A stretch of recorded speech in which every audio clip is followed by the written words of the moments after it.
Então, neste vídeo vou falar um bocadinho dos materiais. Os materiais são os componentes que nós podemos utilizar para dar uma cor ou uma textura aos nossos elementos do Unity. Basicamente, um material é um shader, é um pequeno programa que é executado diretamente na placa gráfica do computador e que vai fazer que o nosso objeto tridimensional não seja só uma geometria, mas que tenha uma cor. Por exemplo, eu adicionei aqui um cubo e então este cubo por defeito tem o material default. Este material default não é editável, portanto é um material que existe no Unity. Nós podemos criar materiais, como já vimos, com o botão direito Create Material. Damos-lhe um nome, o nome que vocês quiserem, por exemplo, verde. E depois vocês têm diferentes materiais que podem utilizar, dependendo daquilo que têm instalado no vosso projeto, podem ter mais ou menos aquilo que eu aqui tenho. A maior parte das vezes eu uso o standard, o shader standard, e nós podemos escolher então a cor, clicando aqui no quadrado e depois selecionando aqui a nossa cor. Conforme andamos aqui a selecionar a cor, vocês podem ver que é apresentado o código hexadecimal desta cor aqui, o que nos permite, por exemplo, até usar alguns sites que têm estes códigos para nós selecionarmos cores. Muito cuidado aqui com o alfa, portanto o alfa, para quem não sabe, é o nível de transparência do nosso material. Portanto, se ele tiver a 255 quer dizer que ele é totalmente opaco, se tiver a 0 quer dizer que ele é totalmente transparente. E depois nós criamos o material, então arrastamos para cima do nosso objeto e temos o nosso objeto colorido. Portanto, quando nós usamos estas primitivas do Unity, na prática só podemos aplicar um material. Isto quer dizer que aquele objeto será totalmente da mesma cor. Sei lá, vou criar aqui, por exemplo, um material azul transparente. E agora vou arrastar já aqui para a minha esfera. E agora posso configurá-lo aqui. Agora não quero fazer opaco, quero fazer um transparente. E agora posso escolher aqui assim. E vou pôr um alfa, por exemplo, a 120. Pronto, e agora tenho um objeto que, se vocês repararem, consegue-se ver através dele. Se eu tiver vários objetos com o mesmo material, sei lá, vou adicionar aqui um plano e vou-lhe atribuir, por exemplo, o verde. Portanto, neste momento eu tenho o cubo e tenho o plano com o mesmo material. Se eu manipular o material de um deles, vou afetar naturalmente o outro. Portanto, todos os objetos que têm o mesmo material, se eu alterar o material, são todos alterados automaticamente. Portanto, muita atenção quando nós estamos a alterar os materiais, porque nós podemos alterar o material diretamente aqui no Inspector ou podemos alterar o material selecionando aqui e alterando aqui. No entanto, não se esqueçam que todos os objetos que têm aquele material vão ser afetados por esta alteração, portanto vão ficar todos da mesma cor. Voltando aqui ao material verde, portanto, vocês podem ver que existe aqui dois sliders, um que é para indicar se o material é mais ou menos metálico, e isto afeta a maneira como a luz é refletida, e o outro para indicar se ele é mais smooth ou menos smooth, portanto se ele é mais suave ou menos suave. Portanto, mais uma vez vai afetar a maneira como a luz é refletida. Em relação aos materiais, a este tipo de materiais não há assim muito mais a dizer. Se nós quisermos fazer, por exemplo, um cubo que tenha uma face de cada cor, com este cubo aqui não dá. Uma solução poderá ser utilizarmos um objeto vazio e depois adicionar, vou puxá-lo aqui para um lado, e depois adicionar filhos que são planos. E fazemos um plano para cada lado. Por exemplo, eu vou aqui tentar reduzir o tamanho do plano, porque ele está gigantesco, para 0.1, 0.1, 0.1, e agora vou rodá-lo, por exemplo, no eixo dos Z's. Não se esqueçam que os planos só são visíveis de um lado, portanto, quando vocês estiverem a manipular os planos, tenham isso em atenção. E eu agora posso-lhe aplicar, por exemplo, aqui uma cor, sei lá, o cor laranja, este plano. E agora até posso duplicar o plano e posicioná-lo aqui um bocadinho mais para trás. E agora rodá-lo sobre o eixo do X, por exemplo, 90. X não me interessa. Sobre o eixo do X não me interessa, tem que ser sobre os Y, 90. E agora posso lhe aplicar, sei lá, o vermelho. E eu assim conseguiria, com muita paciência, como é, conseguiria construir aqui um cubo em que cada face poderia ter a sua cor. Quando nós importamos objetos de outros programas, normalmente se esses objetos tiverem vários materiais, eles também são importados, mas se não forem importados, se vocês alguma vez importarem um objeto e ele ficar todo roxo, é sinal de que os materiais não foram importados corretamente e vocês têm que importar os materiais. Normalmente serão texturas, portanto, são ficheiros de imagens que têm que vir com os nossos objetos, em que acompanham os nossos objetos. Se vocês utilizarem o ProBuilder, com o ProBuilder vocês conseguem selecionar faces e aí já conseguem aplicar a cada face um material. Portanto, eu vou abrir aqui aquela barrazinha do ProBuilder e agora vou aqui ao modo selecionar face. Eu posso selecionar uma face e aplicar, por exemplo, ali o vermelho àquela face. Posso selecionar a de cima e posso lhe aplicar o verde. Posso selecionar esta de lado e aplicar-lhe o cor laranja. E assim eu já consigo, com um cubo ProBuilder, já consigo fazer diferentes faces com diferentes cores. No entanto, reparem o que é que acontece, e isto é mesmo assim, tem que ser mesmo assim. Portanto, vão sendo adicionados diferentes materiais e o ProBuilder internamente sabe, registra onde é que estes materiais, a que face é que estes materiais se vão aplicando. Portanto, vocês podem ver aqui que os materiais vão sendo adicionados conforme eu vou arrastando para lá. Pronto, e esta é uma maneira também de vocês terem, podem fazer um protótipo do vosso jogo, podem criar elementos do vosso jogo que são um bocadinho mais complexos, portanto que não são tão simples. Por fim, ainda em relação aos materiais, uma parte muito importante tem a ver com as texturas. Portanto, as texturas são ficheiros JPEG, PNG, BMP, seja lá o formato de imagem que vocês tiverem.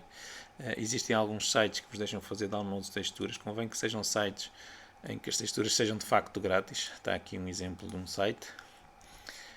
Foi onde eu encontrei aquelas texturas que eu vou usar agora. Portanto, se vocês quiserem utilizar para tirar algumas texturas para vocês, não é preciso fazer registro nem nada. E então eu fiz o download desta textura aqui de madeira. E basicamente o que eu fiz foi que fiz uma cópia da textura e no segundo ficheiro tirei as cores. Portanto, fui a um programa de edição de imagem, o GIMP, por exemplo, e tirei as cores e fiquei só com os cinzentos. O que é que eu vou fazer com esta segunda imagem? Vou criar um mapa de normais. Portanto, uma das maneiras que nós temos para dar um realismo melhor aos nossos programas é precisamente através das normais. Então aqui dentro dos materiais eu vou criar aqui mais uma pasta para texturas e vou arrastar estes dois ficheiros para lá. Portanto, o Unity vai importar por mim.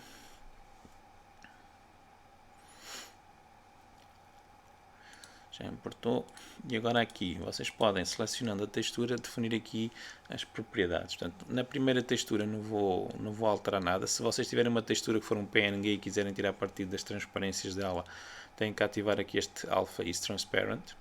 Sempre que vocês alteram alguma coisa aqui, nunca se esqueçam de clicar no Apply. Portanto, neste caso eu não quero aplicar nada.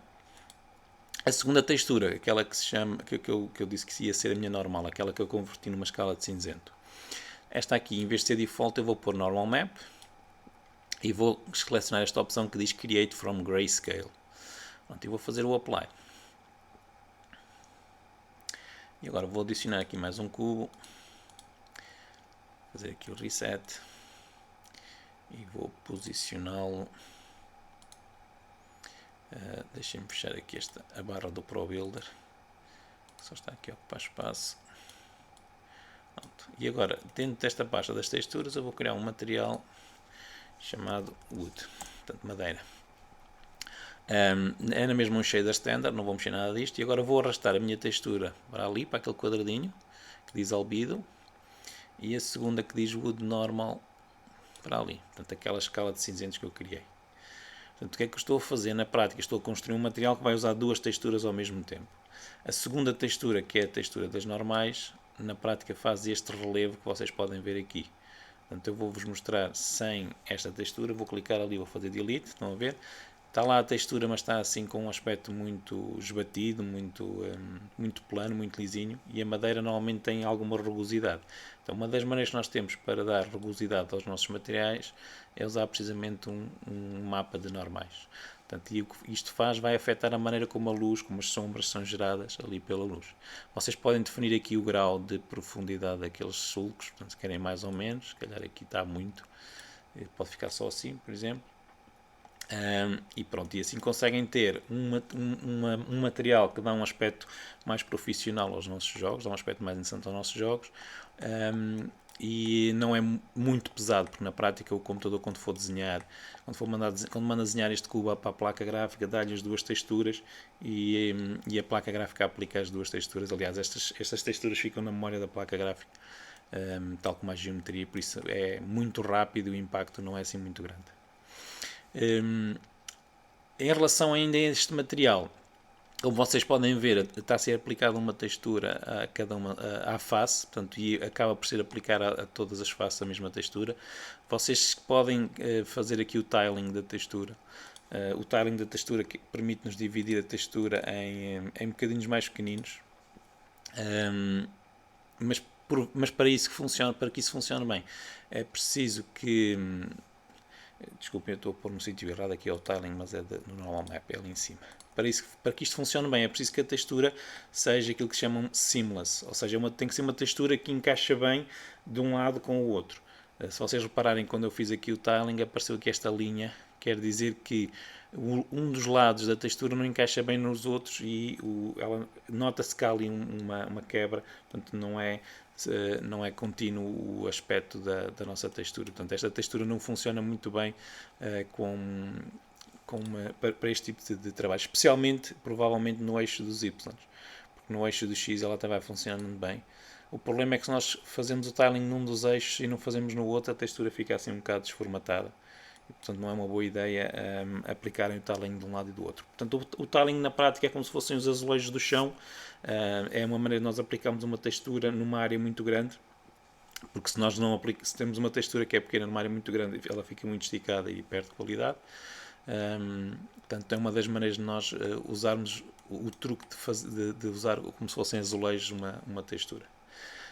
Para terminarmos, eu vou-vos mostrar aqui como é que se aplica também no ProBuilder, portanto, com um cubo, a textura. Portanto, eu vou aqui abrir outra vez a barrazinha do ProBuilder.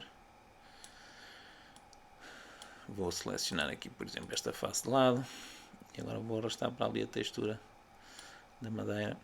Portanto, e vocês podem ver que ela foi adicionada aqui em baixo. Por vezes o ProBuilder gera um shader próprio. Vou ver se eu consigo provocá-lo a fazer isso. Portanto, eu acho que ele já fez. Gera estes shaders do ProBuilder, mas estes shaders são muito limitados. Por exemplo, não permitem aplicar normais. Se vocês repararem, se compararem este cubo que está aqui com aquele ali, este parece muito mais realista porque tem a normal aplicada. Portanto, eu normalmente, se tiver shaders que podem não ser estes do ProBuilder, eu prefiro utilizá-los do que utilizar os shaders do ProBuilder, que acabam sempre por ser muito mais limitados em termos de qualidade gráfica do que os shaders do próprio Unity. Pronto, e vocês podem assim ter um cubo, neste caso o cubo do ProBuilder está às cores e tem a textura aplicada. Mas pronto, sobre os materiais, era mais ou menos isto que eu vos queria mostrar. E já ficam aqui com uma boa maneira de dar muita cor e um aspecto visual ao vosso jogo interessante. Já agora, ainda em relação aqui aos materiais, vocês quando têm uma textura aplicada no material, não invalida que não possam usar também aqui esta opção da cor. Vocês podem usar a opção da cor até às vezes para criar pequenas variações do mesmo. Vocês podem ver se eu vou arrastando para aqui, ela vai ficando mais avermelhada, estão a ver? E só com uma textura nós podemos criar diferentes variações do mesmo objeto. Isto também é possível fazer por código.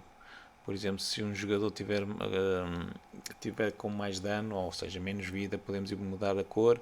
Ou um inimigo, por exemplo, que quando nos vê muda de cor, passa para uma cor diferente para indicar ao player é melhor fugir que ele vem atrás de ti.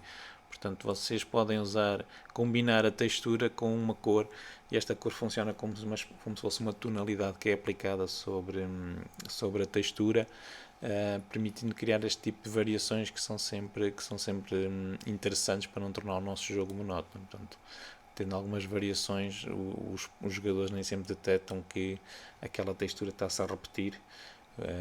Às vezes ela nem tem muito tempo para ver a diferença ou para ver porque estão a jogar tão concentrados, nem se apercebem destes pormenores, mas é uma maneira muito simples de vocês criarem alguma variação no vosso jogo combinando aqui a cor com a própria textura.